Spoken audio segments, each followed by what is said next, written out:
और अब बातचीत करते हैं आज की जो एएसके वेल्थ मैनेजमेंट से हम बातचीत करना चाहते हैं। एएसके ने एक इंडिया अपॉर्चुनिटी फंड लॉन्च किया है। इस फंड की खासियत यह है कि ये एनआरआईज और भारत के ओवरसीज सिटीजन्स के लिए डिज़ाइन किया गया है, जिसका उद्देश्य भारत की अच्छी कंपनियों में ग्रोथ के लिए निवेश करना, और ये ग्रोथ का मॉडल सस्टेनेबल वेल्थ क्रिएशन का होगा।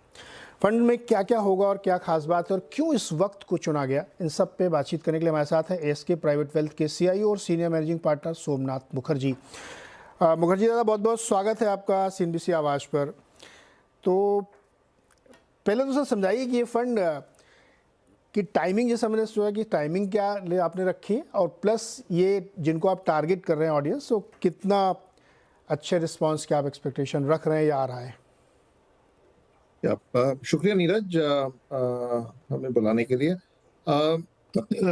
जहाँ तक टाइमिंग का सवाल है, देखिए टाइमिंग तो आप अगर दुनिया की सारी जो मेजर इक्विटी मार्केट्स को देख लें, उसमें अभी भारत का जो पोजीशन है वो काफी ठीक ठाक लग रहा है, क्योंकि उसका सबसे बड़ा जो रीजन है वो है कि हमारा जो डोमेस्टिक लिक्विडिटी है, जो हम म्यूचुअल फंड्स में इतना पैसा आ रहा है एसआईपीज की वजह से, पिछले 4-5 साल में ये तो तय हो गया है, ये तो प्रूव हो गया है साल दर साल कि जो बाहर का पैसा है उससे हमारे बाजार को ज्यादा फर्क नहीं पड़ता, क्योंकि हमारा डोमेस्टिक सेविंग्स है वो इतना आ रहा है मार्केट्स में कि अगर जो फॉरेनर्स हैं, एफपीआईज हैं, वो अगर बेचते भी हैं तो उससे वो इम्पैक्ट नहीं होता जो आज से मान लीजिए 10, 15, 20 साल पहले होता था। 1993 से लेके मेरे ख्याल में 2016-17 तक अगर एफआईआईज इंडिया में ज्यादा पैसे निवेश करते तो उस वक्त मार्केट ऊपर जाता था, अगर पैसा बाहर ले लेते, बाहर निकाल लेते तो मार्केट नीचे जाता था। पिछले 7-8 सालों में ये रुख बदला है, और इसके इसकी वजह से एक और जो चीज हुई है कि हमारी हिंदुस्तानी जो मार्केट है उसकी जो वॉलेटिलिटी है वो आज की डेट में इमर्जिंग मार्केट्स की तरह नहीं है, ये ऑलमोस्ट डेवलप्ड मार्केट्स के लेवल पे हो गई है। तो आप ये देख लीजिए कि एक मार्केट है जिसकी रिस्क या वॉलेटिलिटी डेवलप्ड मार्केट्स की तरफ है, इसकी जो ग्रोथ है वो इमर्जिंग मार्केट्स एंड दुनिया के सबसे the fastest growing major market from a macro economic perspective. So ये दोनों को अगर आप जोड़ लें तो विदेशी निवेशक हैं, specially NRIs, people of Indian origin, उनका इंटरेस्ट, दिलचस्प जो है मार्केट में इन्वेस्ट करने के लिए बढ़ ही रहा है। तो एंड वी सॉ दैट कल भी एमएससीआई इमर्जिंग मार्केट इंडेक्स में आईएमआई इंडेक्स जो है उनका, वहां पे इंडिया का वेटेज चाइना से ऊपर हो गया।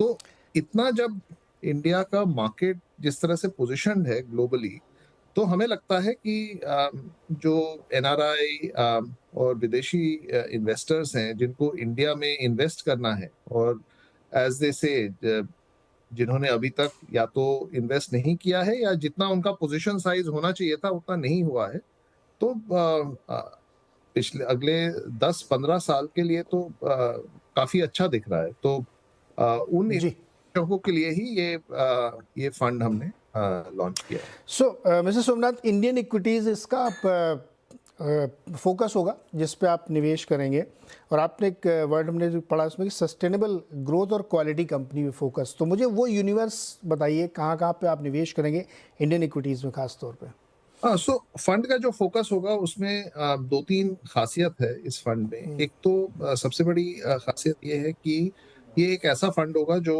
भारतीय इंडियन इक्विटीज में तो इन्वेस्ट करेंगी ही, पर इक्विटीज के अंदर हर एक मार्केट में अलग अलग स्टाइल्स होती हैं इक्विटी मैनेजमेंट की। कहीं पे कोई फंड मैनेजर ग्रोथ करता है, कोई फंड मैनेजर क्वालिटी करता है, कोई वैल्यू करता है, कोई मोमेंटम करता है, कोई टॉप डाउन मैक्रो करता है। तो हमारा जो ये फंड होगा वो ऐसे मल्टीपल स्टाइल्स में इन्वेस्ट करेंगे, ये सिर्फ एक स्टाइल नहीं हो। तो इसके वजह से जो भी एक इन्वेस्टर है, जो भी निवेशक है जिसको हिंदुस्तान में एक बड़ा एलोकेशन और पोजीशन साइज करनी है, हम कहते हैं कि डिवर्सिफाई करना चाहिए। जहां भी आप इन्वेस्ट करें उसमें डिवर्सिफिकेशन जरूरी होता है। तो जब आप डिवर्सिफाई करेंगे तो एक ही फंड में आपको 3 4 5 अलग अलग स्टाइल्स की फंड मैनेजमेंट स्ट्रेटजीज मिल जाएंगी। तो बगैर इसके कि आप अलग अलग जाके 4 5 अलग अलग फंड मैनेजर्स के को ढूंढे, आप एक ही स्ट्रेटजी में आ सकते हैं। उसमें 3 4 5 अलग अलग स्टाइल्स पे एक साथ आपका इन्वेस्टमेंट हो जाएगा। तो this is like a one stop fill it shut it forget it allocation, अगर किसी को इंडियन इक्विटीज में इन्वेस्ट करना है उसके लिए। ओके सोमनाथ जी, चूंकि आपने मैंने शुरुआत में पूछा था कि टाइमिंग को लेकर के, इस वक्त जब सारे लोग कह रहे हैं कि बहुत महंगा मार्केट है और अपॉर्चुनिटीज़ कम है, जो लार्ज कैप है वो चल नहीं रहे हैं और मिड कैप स्मॉल कैप बहुत ज़्यादा वैल्यू दिखा रहे हैं, तो ऐसे में जो स्ट्रेटजी आप करें मल्टी स्ट्रेटजीज में लगाएंगे, तो वो मुझे एक्सप्लेन करिए कि इसलिए मैंने टाइमिंग का क्वेश्चन पूछा था आपसे। हाँ, सो अभी जो है आपने बिल्कुल सही कहा नीरज जी कि कुछ जो स्पॉट्स है मार्केट में जो पिछले 3 4 साल में चली हैं, जैसे स्मॉल एंड मिड कैप्स हैं जो बहुत अच्छी चली है लास्ट पिछले 3 4 सालों में। पीएसयूज, डिफेंस, रेलवेज, कैपेक्स, ये जो थीम्स हैं जो कि बहुत अच्छी चली हैं, वहां पे स्टॉक्स कुछ कुछ तो 2 गुना 3 गुना 4 गुना हो गए हैं, या कुछ तो उससे ज्यादा भी हो गए हैं। ये जरूर है कि जो आगे जाके हमें जो लगता है कि there will be a return of quality. जो लास्ट 3 4 साल में जो जो अंडर परफॉर्म किया है, जो थीम सबसे ज्यादा, वो है क्वालिटी।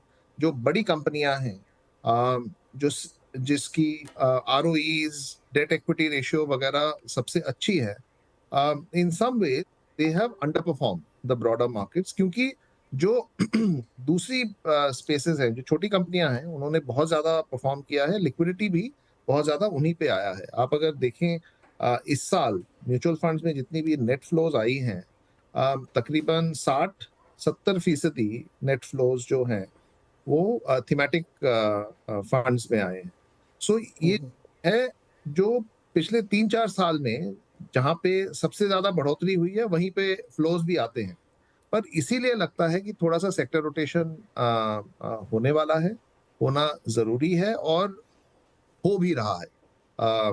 अभी शुरुआत है, अभी इतना शायद आंकड़ों में आ नहीं रहा, पर ऑलरेडी शुरू हो चुका है।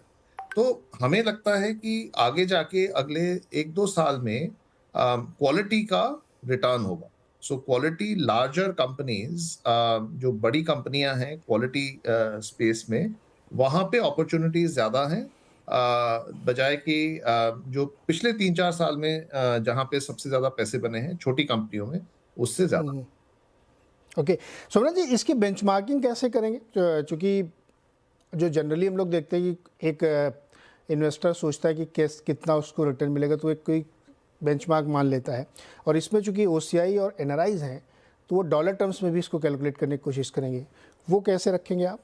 तो बेंचमार्किंग इसका दो तरफ से होगा। एक तो होगा जो ऑफशोर बेंचमार्क है, कि एमएससीआई इंडिया है, जो कि कोई भी बाहर से इन्वेस्टर आ रहा है, उसके लिए अगर कुछ नहीं करना, सिर्फ एक इंडेक्स फंड में इन्वेस्ट करने का जो ऑप्शन होता है हमेशा, वो है एमएससीआई इंडिया का किसी ईटीएफ में इन्वेस्ट कर देना। तो एक बेंचमार्क तो एमएससीआई इंडिया का है। दूसरा बेंचमार्क होगा डॉलर निफ्टी का, क्योंकि इंडिया में अगर अगेन अगर किसी इन्वेस्टर को इन्वेस्ट करना है तो सबसे आसान तरीका है किसी निफ्टी ईटीएफ या इंडेक्स फंड में इन्वेस्ट कर देना।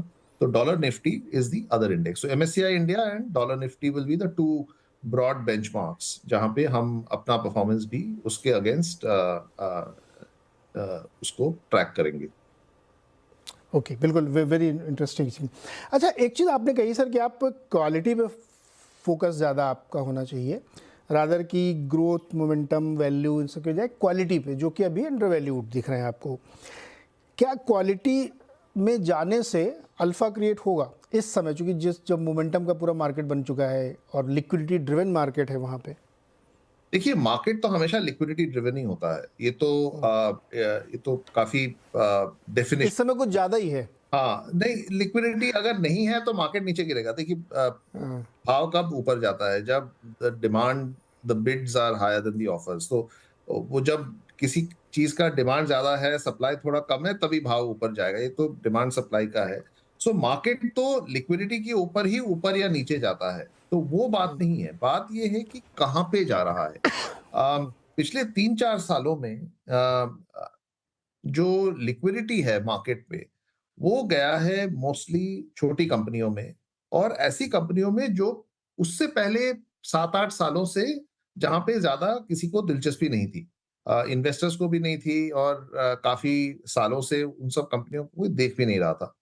तो वहाँ पे सबसे ज़्यादा फ्लोज़ गई हैं। तो वही कंपनियाँ जो उस वक़्त 4 साल पहले 10, 12, 15 की पीई पे थी, आज की डेट में 60, 70, 80 के पीई पे आ गई हैं। अभी जो कंपनी 10, 15 की पीई पे अच्छी लग रही थी, अगर उनकी ग्रोथ रेट अभी वही है, 60, 70 की पीई में वो वैल्यू प्रोपोज़िशन अभी उस पे है नहीं। अ, और जो होता है ना पेंडुलम, एक तरफ से दूसरी तरफ से स्विंग होता है, तो ये एक तरफ स्विंग हो चुका है। इसको थोड़ा और टाइम लगेगा, but there is a concept of mean reversion. तो वो मीन रिवर्जन हर चीज़ में होता है, यहाँ भी होगा। तो हमें लगता है कि अभी this is the time back for quality. जो बड़ी कंपनियाँ हैं, जहाँ पे लंबा इनका ट्रैक रिकॉर्ड है प्रॉफिटेबिलिटी का, ग्रोथ का, रिटर्न ऑन इक्विटी इनकी अच्छी है, बैलेंस शीट्स इनके सबसे अच्छे स्टेज पे होती हैं। इन सब कंपनियों में जो पिछले 3-4 सालों में इन्वेस्टर्स ने इन पे दिलचस्पी नहीं किया है। आप चाहे रिटेल फ्लोज की बात कर लें, आप चाहे म्यूचुअल फंड्स की बात कर लें या फिर जो multi cap, flexi cap fund managers हैं, उनकी जो एलोकेशन उसको भी देख लें। ऐसे कंपनियों में ज़्यादा इन्वेस्टर्स की दिलचस्पी गई नहीं है। तो इसी वजह से हमें लगता है कि एज़ वी सी थोड़ा-सा ग्रोथ में स्लो डाउन है, जो कोविड वाला बम्प है वो अभी इट्स बिहाइंड जी। अस। ग्लोबली स्लो डाउन है which will also affect Indian exports, वहाँ भी थोड़ा स्लो डाउन है। इंडियन कंजम्पशन भी थोड़ा-सा स्लो डाउन दिख रहा है। सो आप अगर ये सब 2-3 चीज़ें, एक तरफ वैल्यूएशन, दूसरी तरफ अ एक जी। सेक्टर दूसरे सेक्टर के जो आउट परफॉर्मेंस है, the level of out performance, और तीसरी तरफ जो मार्केट में थोड़ा-सा स्लो डाउन दिख रहा है, मार्केट में नहीं, मैक्रो इकोनॉमी में थोड़ा-सा स्लो डाउन दिख रहा है। इन तीनों को एक साथ देख लें, जोड़ लें, तो जी। आपको लगेगा कि ये जो क्वालिटी बड़ी कंपनियां हैं, इसमें अभी ज्यादा मार्जिन ऑफ सेफ्टी है, बजाय कि जो छोटी कंपनियां हैं, छोटी कंपनी। ज्यादा यस। अभी तक लास्ट 4 साल में सबसे ज्यादा पैसे बने हैं। ओके सोमनाथ सर, बहुत बहुत शुक्रिया हमारे साथ जुड़ने के लिए, एक्सप्लेन करने के लिए, और बेस्ट विशेस आपके इस फंड के लिए। बहुत धन्यवाद। बहुत शुक्रिया सर। शुक्रिया। तो ये था एएसके इंडिया अपॉर्चुनिटी फंड, जिसमें ओसीआई और एनआरआईज के लिए ऑप्शंस हैं। छोटा सा एक ब्रेक, इसके बाद मार्केट अपडेट।